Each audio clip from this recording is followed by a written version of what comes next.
கைது செய்யப்பட வாய்ப்பு இருக்கா? இது என்ன சொல்லுவாங்க? சூமோட்டாவாக எடுத்திருக்க வேண்டும். இது காலத்தாம இப்படி கொந்தளி கொண்டுட்டே இருப்பாரா? சரி, தன் மீது 12 மாவட்டங்களும் புகார் கொடுத்துருக்காங்க. 100க்கும் மேற்பட்ட எஃப்ஐஆர் பதிஞ்சிருக்காங்க. கோர்ட்டின் தலையிட்டு இருக்கு. பெரியாருக்கு எதிரான கல்வி இருக்க முடியாது, இருக்க விட மாட்டோம். இல்லை, இதுவும் மேட்டர் ஆயிடும் இல்லையா? மேட்டர் தான் செய்வேன். இல்லை சாரி, அப்படி எஃப்ஐஆர் போடுவேன் மேலே. அப்படி பொருத்தமில்ல. வேற என்னங்க, பெரியார் சிலையை உடைப்பேங்கிறான், பெரியாரை வெட்டி சாய்ப்பேங்கிறான், கேட்டுட்டு சும்மா இருக்குமா? அதன் தலைவராக இருக்கக்கூடிய பெரியாரை வெட்டி சாய்க்காமல் ஓய மாட்டேங்கிறாங்க. பெரியாருடைய மயிரை கூட கொடுக்க முடியாது. வேண்டாம், எத்தனை பீப்னாலும் போட்டு நான் 1000 மயிர்னு சொல்லுவேன். பீப்பை போட்டுக்கிறேன். பெரியார் என்பவர் இன்னைக்கு கனிமொழி எதிரணியாற்றிருக்காங்க. எங்களுடைய திராவிட கொள்கைகளுக்கு ஒரு எல்லை உண்டு, பொறுமை உண்டு, சீமானுக்கு தக்க நடவடிக்கை உண்டுங்க. அதே மாதிரியா ராமகிருஷ்ணன் வீட்டுக்கு முற்றுகையிட்டிருக்காங்க. தமிழர்களும் திராவிட இயக்கங்களை சேர்ந்தவர்களும் திராவிட முன்னேற்ற கழகத்தை சேர்ந்தவர்களும் அமைதியானவர்கள் தான். ஆனால் அந்த பொறுமைக்கும் ஒரு எல்லை உண்டு என்பதை தமிழ்நாடு தௌஹீத் ஜமாத் மாதிரி ஒரு மென்மையான அமைப்பு, அதனுடைய தலைவர்களை கைது செய்யக்கூடிய அளவுக்கு நீங்கள் போகிற எண்ணெயை இந்த சீமான விஷயத்தில் ஏன் தடவி கொடுக்கிறது? ஒரு கேஸ் இல்லையாங்க. இதே மாதிரி நாங்களும் கேட்கவா? சீமான் ஒரு பொம்பளை பொறுக்கி, சீமான் ஒரு மொல்ல மாறி, சீமான் ஒரு முடிச்ச வைக்கி, சீமா ஒரு அயோக்கியன். சீமான் பற்றிய விமர்சனத்தை தலைவர் ரொம்பவுமே ஒரு கவலைப்பட்டார். என்ன என்னுடைய அரசியல் வரலாற்றை இப்படிலாம் பெரியாரை கொச்சப்படுத்த நாங்கள் பார்க்கல. ஆர்எஸ்எஸ்காரங்க என்ன சொல்கிறாரோ அதுக்கு நேராக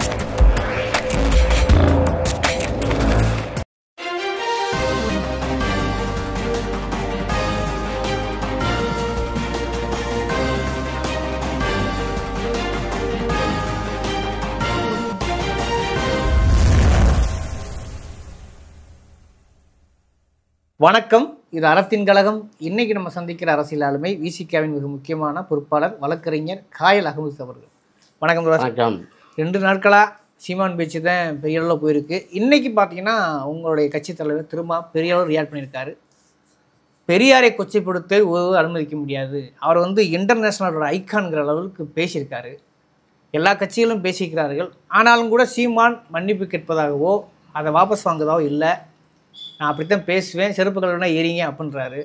எப்படி பார்க்குறீங்க நீங்கள்? தலைவர் எழுச்சி தமிழருடைய அந்த கூற்றை நானும் வழிமொழிகிறேன். ஒரு சர்வதேச அளவில் தாக்கத்தை ஏற்படுத்தியவர் தந்தை பெரியார். தந்தை பெரியார்னு சொல்கிறோம், முக்கியமானது இது அவனுக்கு சாதாரண பெரியார்.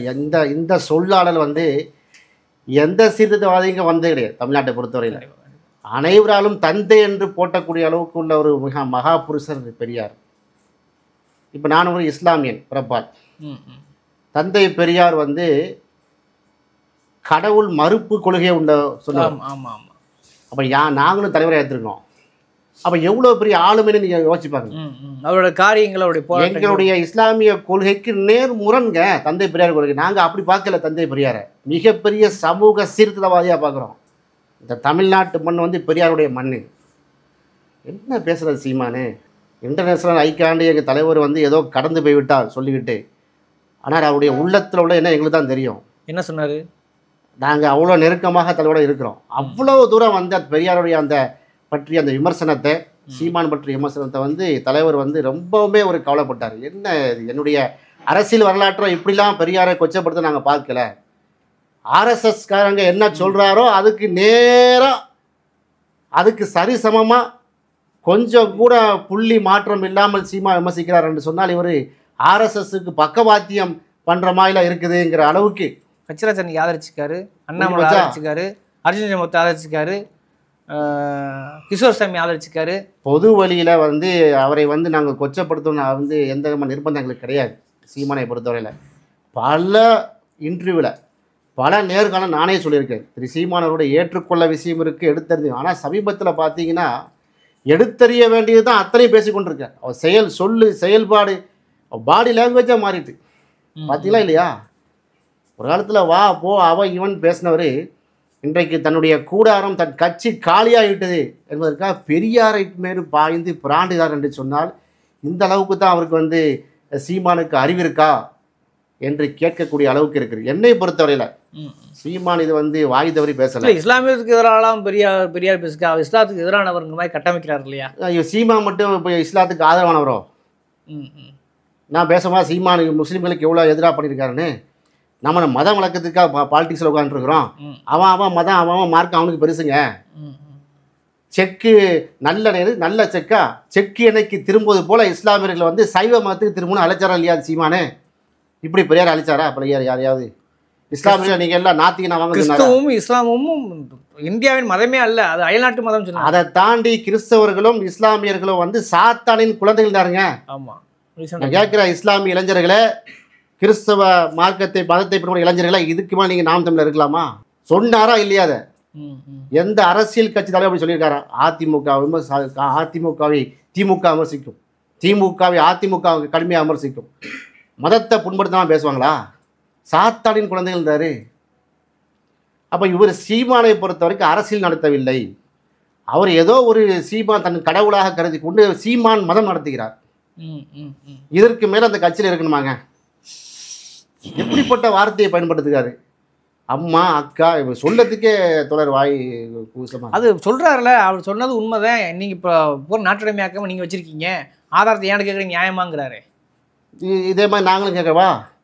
சீமான் ஒரு பொம்பளை பொறுக்கி, சீமான் ஒரு மொல்ல மாறி, சீமான் ஒரு முடிச்ச வைக்கி, சீமான் ஒரு அயோக்கியன், இப்படியெல்லாம் பேசும்போது எங்களமா ஆச்சு வேண்டாங்க. அவருக்கு உள்ள விஜயலட்சுமியா அன்னலட்சுமி அந்த சப்ஜெக்டுகள்லாம் அவங்க பெருசின விஷயங்க, அதெல்லாம் போட்டு இவ்வளோ அவரை வந்து இவ்வளோ கொச்சைப்படுத்துகிற மாதிரி நீங்கள் பண்ணாதீங்கன்னு நம்மளே கண்டிச்சிருக்கிறோம். இப்போ நம்ம என்ன நினைக்க வேண்டியிருக்கு? அப்படியெல்லாம் சொல்லதுக்கு தகுதியானவராக அவர் மாறிட்டாரோ சீமான்களுக்கு நான் பேச வேண்டியதாக இருக்கா இல்லையா? சரி, நான் என்ன கேட்குறேன், இவ்வளோ பிரச்சனை பண்ணுறாங்களே, அன்லாஃபுல் ஆக்ட் ப்ரிவென்ஷன் ஆக்ட் இருக்குல்ல, UAPA 2019 அந்த மோடி சர்க்கார் அமெண்ட்மெண்ட் கொண்டு வந்தாங்க. நாட்டில் இது போன்ற மத உணர்வுகளை புண்படுத்துகிற மாதிரி அல்லது அரசியல் பெரிய தலைவர்களை புண்படுத்துகிற மாதிரி பண்ணாங்கன்னா அவங்களும் அந்த UAPAல வந்து என்ன செய்யணும், அந்த சட்ட பிரிவினைகளை கொண்டு வரணும்னு சொல்லி சொன்னாங்களா இல்லையா? அமெண்ட்மெண்ட் பண்ணாங்களா இல்லையா? அந்த கையில் இருக்கு டேட்டா. அப்போ சீமான் சொன்னது ஏன் வந்து ஒன்றிய அரசு வந்து அப்படியே தடவி கொடுத்துட்டு போய் எந்த ஸ்டேட்மெண்ட்டும் இல்லையே? மாறா ராஜா பாராட்டுறாரு, அண்ணாமலை வகைராக்கள் பாராட்டுகிறார் என்று சொன்னார். ஆதரிச்சு என்கிட்டயும் ஆதரிக்கின்றாரு சொல்ல நாள். அப்போ என்னன்னா இவங்க வந்து சீமானை வந்து கொஞ்சம் ஆளை அனுப்பி ஆளை விட்டு பார்த்தாங்க. பிரபாகரன் தமிழ் அப்படிலாம் பேசி பார்த்தாங்க, தமிழ் தேசியம் ஒன்றும் பருப்பு வேலை. கடைசியில் ஆற்றாமையின் காரணமாக இது பெரியார் மண்ணு, இந்த பெரியாருடைய சிந்தனையையும் பெரியாரை வந்து கொச்சப்படுத்த அடித்தால் ஒழிய தமிழ்நாட்டில் வந்து பாஜக RSSஆல் காலூன்ற முடியாதுங்கிறத தெளிவாக தெரிஞ்ச நிலையில்தான் இன்றைக்கு சீமானுங்கிற வசமாக வருது வார்த்தைகள். சீமானுங்கக்கூடிய ஏவல் நாய் என்று சொல்கிறாங்க. அது உடன்பாடு இல்லை அப்படிலாம் கருத்துக்கள் சொல்கிற அளவுக்கு மக்கள் பாதிக்கப்படுறாங்க. பெரியார் வந்து உங்களுக்கு எங்கிறது ஒட்டுமொத்த தமிழ் சமூகத்தின் தலைவர் அவர், புரியுதா உங்களுக்கு?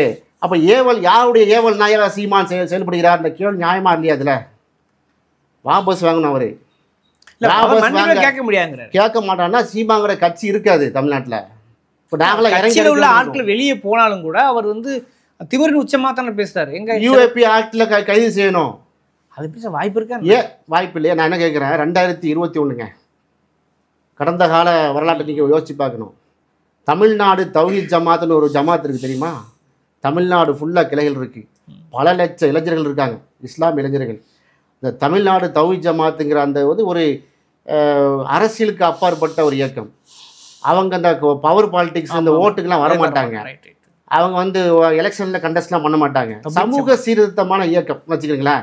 இஸ்லாமியர்களுடைய மூட நம்பிக்கையெல்லாம் அவங்க என்ன சாடுவாங்க, குர்ஆன் படி வாழ வேண்டும் சொல்லுவாங்க, நபிகள் நாயகத்தை பின்பற்ற, இப்படி ஒரு மென்மையான இயக்கம். அந்த இயக்கத்தில் உள்ள இளைஞர்கள், குறிப்பாக அதில் இருக்கக்கூடிய தணிக்கை குழு மாநில பொறுப்பாளர், அவர் ஒரு மௌலவி, ஒரு மார்க்க அறிஞர், அவர் பேர் ரஹ்மத்துல்லா.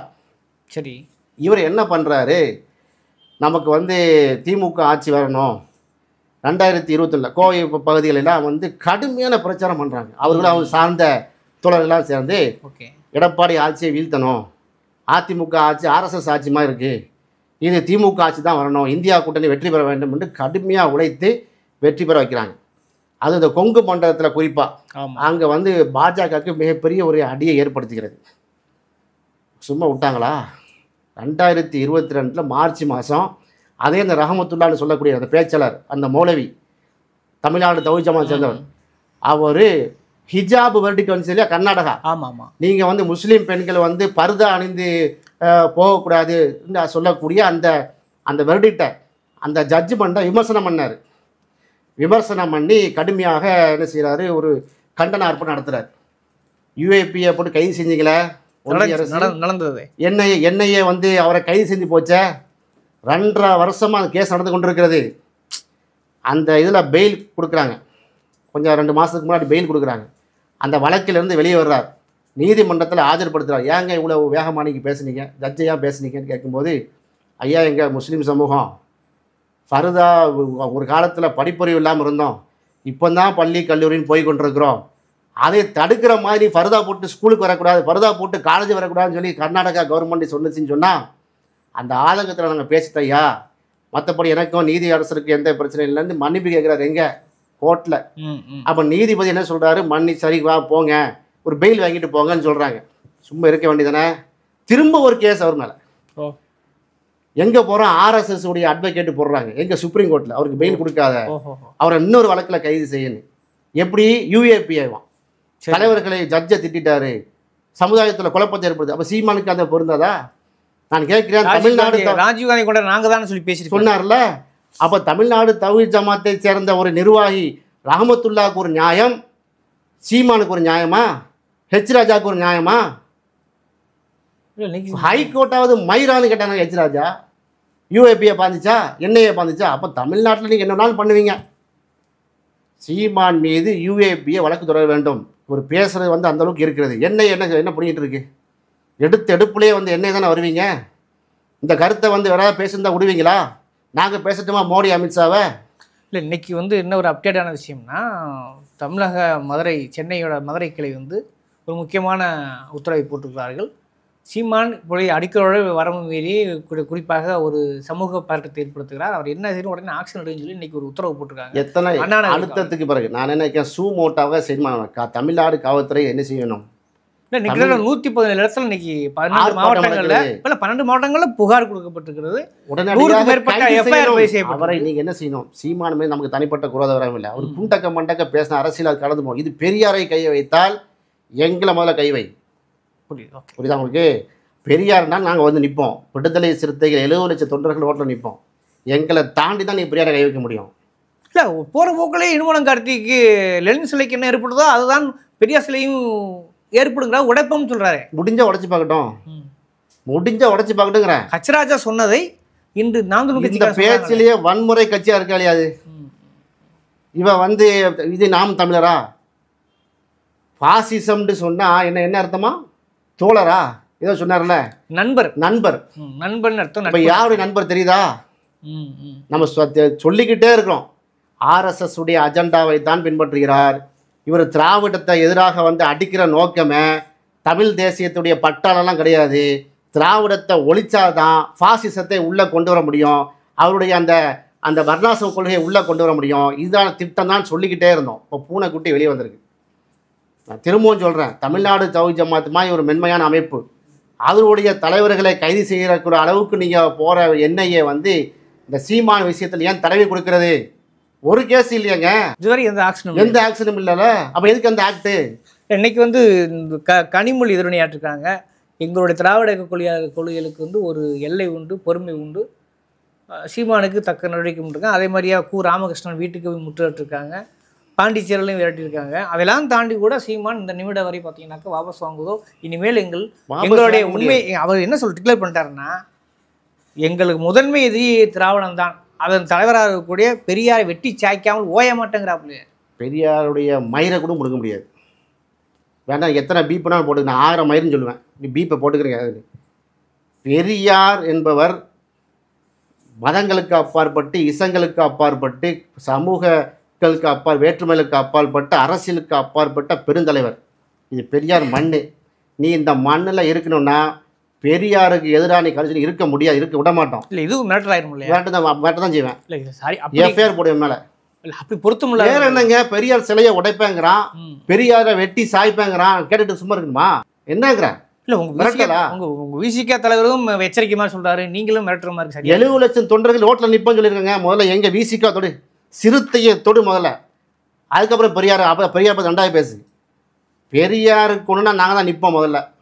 அது திராவிட இப்ப கழகம். அம்பேத்கருக்கு எதிராக நிப்பாட்டுறாரு பெரியார். அவரு ஒரு கட்டமைப்பு உருவாக்குறாரு. இவர் வந்து என்னன்னா, இவர் யாருக்கு பிடிக்காதோ எல்லாத்துக்கும் இவரே வந்து என்ன செய்வார், அல்லாஹ்க்கு அடுத்த விட்டா மாறிடுவார், இயேசு கிறிஸ்துவுடைய பக்கத்து வீட்டு பிள்ளையா மாறிடுவார். அவருக்கு என்னமோ வந்து குரானையும் நபிகள் நாயகத்தை கையில் வச்சுக்கிட்டு இருக்க மாதிரி இவர். சாத்தானின் குழந்தைகள் இஸ்லாமியர்கள், கிறிஸ்தவர்கள் சாத்தானின் குழந்தைகள். அதே மாதிரி தான் பெரியாரும் அம்பேத்கரும். பெரியார் தான் எல்லாத்தையும் விமர்சனம் பண்ணியிருக்காருங்க. 1953 56 இந்த காலகட்டங்கள்லாம் சென்னை மண்ணடியில் சிலை உடைப்பு போராட்டம் நடத்தினார். எப்படி இவங்க சொல்ற டேட்ல அவர் வந்து பிள்ளையார் சிலை உடைக்கிறதுக்கு அழைப்பு கொடுத்துருக்காரு. அவர் வந்து எல்லாத்தையும் உடைக்கிறார். உடைக்கும் போது கூட்டத்தில் வந்து எங்கள் எல்லா சாமி சிலையும் உடைத்து விட்டீர்கள் ஐயா பெரியவாள், இந்தாங்க கன்னி மேராய் சிலையை உடைக்க முடியுமான்னு கேட்டாங்க. அதை கொண்டாண்டு அந்த சிலையை உடைச்சார். அங்கே கூட்டத்தில் இருந்த ஜனசங்கக்காரன், அப்போ பாஜக இல்லை, சரி, ஒரு பிராமின் தான், எனக்கு தெரியாது, நம்ம பிறக்கவே இல்லைன்னு வைங்களேன், எங்களுடைய பார்ட்னர் சொன்னது.